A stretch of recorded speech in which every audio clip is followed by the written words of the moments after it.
বাকেরগঞ্জ পৌরসভায় মাসুম নামের এই ছেলেটির রয়েছে অসাধারণ প্রতিভা।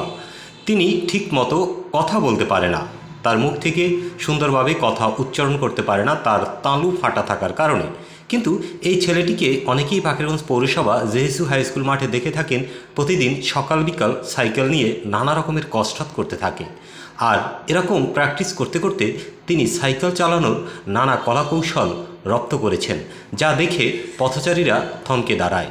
আজকে আমাদের ক্যামেরায় তার এই অসাধারণ প্রতিভার কয়েকটি দৃশ্য ধারণ করা হয়েছে। আপনার যদি এই বাক প্রতিবন্ধী ছেলেটির ভিডিওটি ভালো লেগে থাকে তাহলে অবশ্যই লাইক, কমেন্টস এবং শেয়ার করবেন। দেখুন তার কি অসাধারণ প্রতিভা।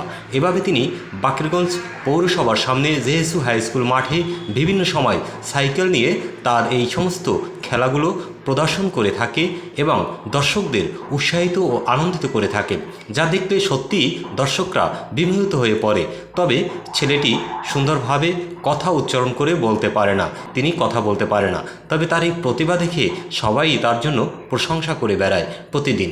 আপনাদের যদি ভিডিওটি ভালো লাগে অবশ্যই লাইক, কমেন্ট, শেয়ার করবেন। মাসুমের জন্য শুভকামনা।